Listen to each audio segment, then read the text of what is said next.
Virginia went on vacation with Rita, as planned. We took care of the children, as planned, and it was a relief to see that Alice's tantrums had calmed down.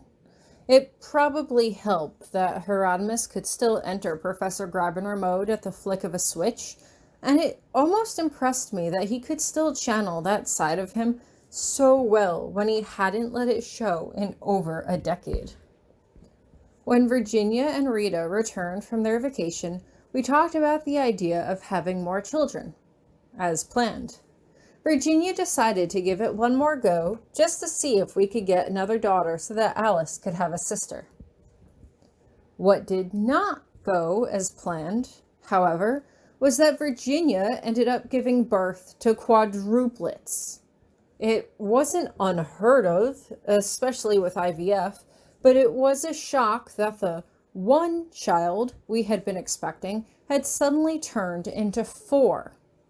Virginia wasn't happy because it meant that she had to miss Beige and Becky's wedding, which took place only a few weeks before she was about to give birth, but they assured us that they would stop by and visit soon.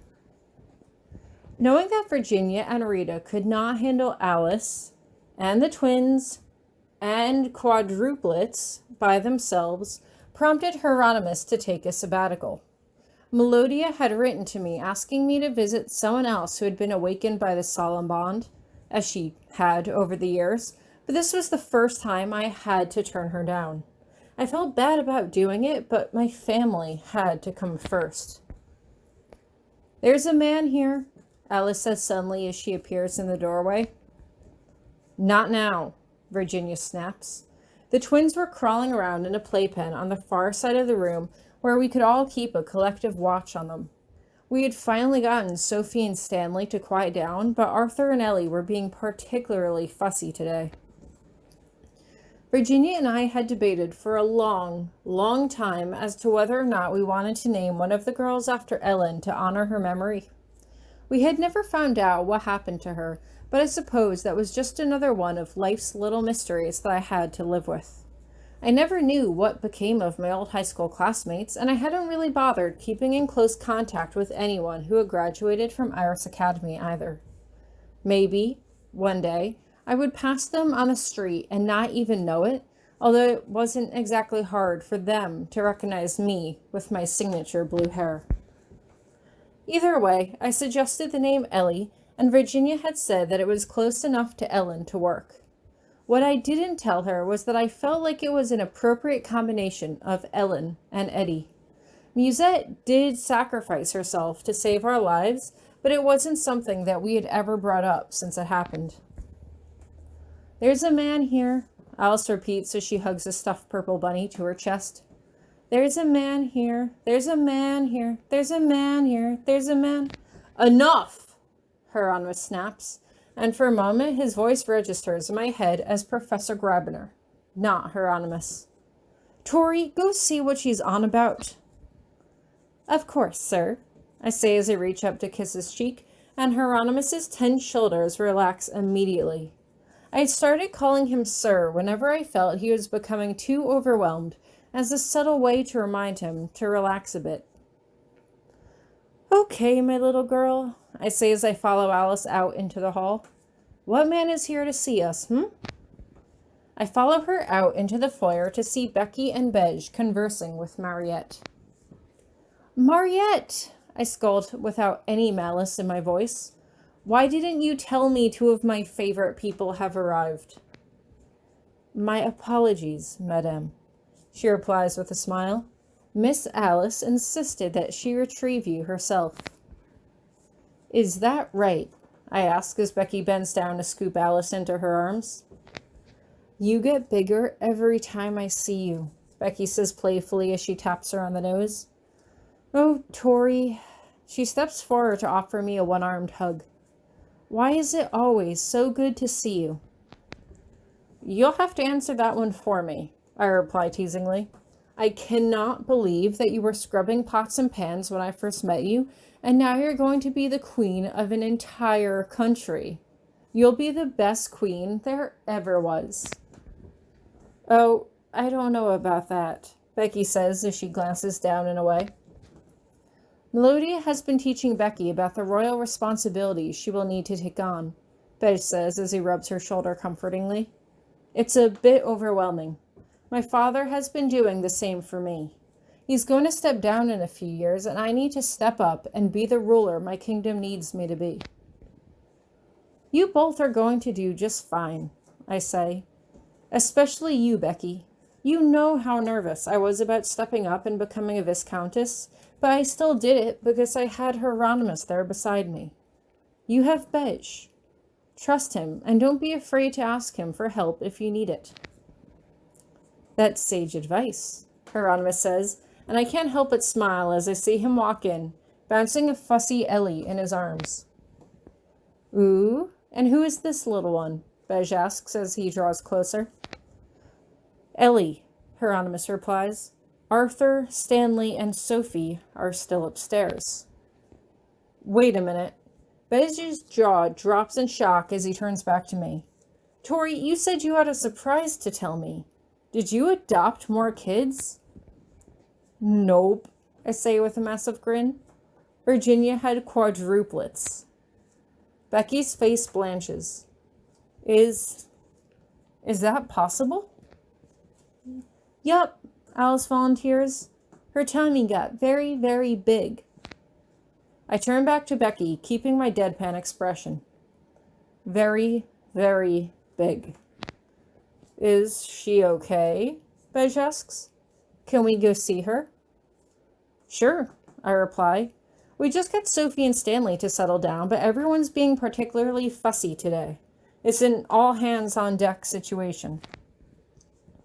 Is that why you decided to take a sabbatical? Beige asks as we begin to walk upstairs, and Hieronymous nods. Do you really think you're going to be able to raise 7 kids? I'm not a kid anymore, Alice protests. I'm so much older than they are. I'm already an adult. I can't help but snort under my breath. I try to stifle my laughter, but it only comes out as another stifled snort, and Alice crosses her arms over her chest. I'm sorry, I say quickly as Alice pouts. Yes, you are very much a grown-up. You're so much a grown-up that Hieronymous and I are going to let you take care of everybody else all by yourself so that we can take a vacation. Alice hesitates, uncrossing her arms. I'm not that big, she decides at last, and Hieronymous smirks. As we finally get to the room, it's total chaos. For some reason, Romulus and Remus are out of the playpen and are rolling a ball back and forth along the floor. Virginia is kneeling over the cradle with a toy in each hand as she tries to comfort Stanley and Sophie, and Rita is changing Arthur's dirty diaper. Ooh! Alice runs past us into the room as she grabs the ball Romulus and Remus had been playing with and runs out, which results in them bursting into overdramatic tears. I still hadn't understood what different baby cries meant, but this one must have been some sort of battle cry, as the rest of them quickly pick up the call. All hands on deck, huh? Beige asks, and I can't help but groan. It's fine. Becky and I are going to be parents ourselves one day, right? This will be good practice. He glances at Becky, who gulps and nods as she heads inside, and we follow them in as Hieronymous places Ellie down in the crib alongside Stanley and Sophie. Hieronymous sits down on the floor beside Romulus and Remus, and I quickly sit down beside him, letting Remus crawl into my lap. They continue to wave at and try to touch each other as we hold them apart, and I can't help but smirk as I rest my head against Hieronymus' shoulder.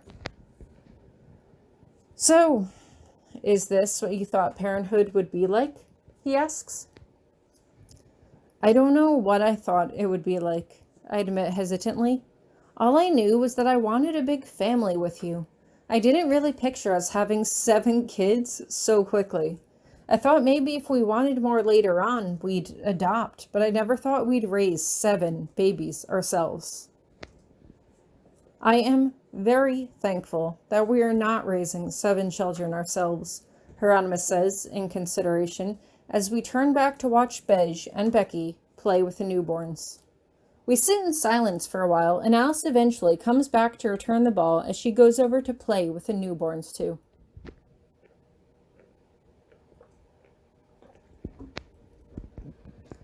We're going to have to make sure she doesn't feel too much responsibility to watch over them, I point out. We also need to make sure that we don't neglect her. She needs a lot less attention now because she's not an infant, but at the same time, I feel like that means she needs us now more than ever. As long as we remind her that she's included, we should be fine, Hieronymous says confidently. I am more concerned about what's going to happen once they're all teenagers. Oh my gosh, I don't even want to picture it, I say as I turn to him. We've never talked about it, but we were both super moody teenagers. During our first fight, I jumped out a window. You ran away from school.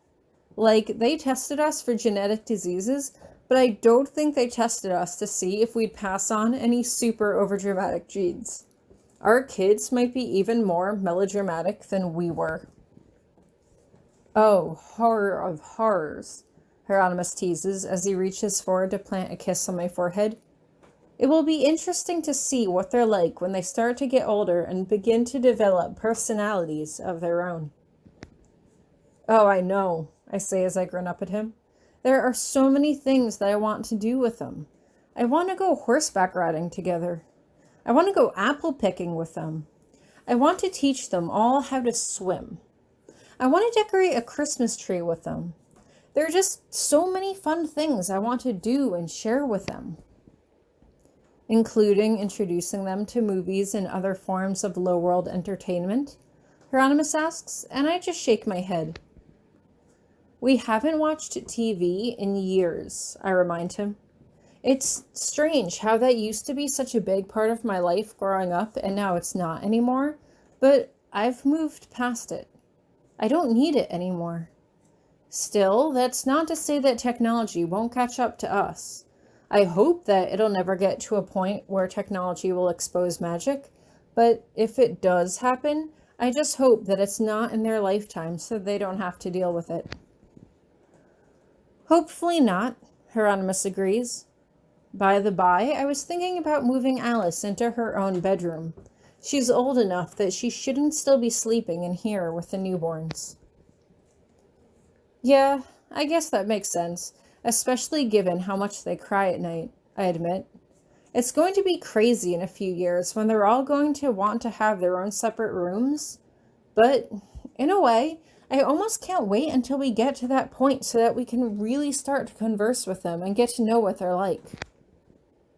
Hieronymous tilts his head to the side in consideration. As stressful as this time is now, Tori, I think we should enjoy it while it lasts. When they grow up, we're going to look back on this period of their lives and wish it lasted longer, especially as they begin to develop their independence. That's true, I admit. I bet once they start growing up, time will just fly by. I had no idea how right I was.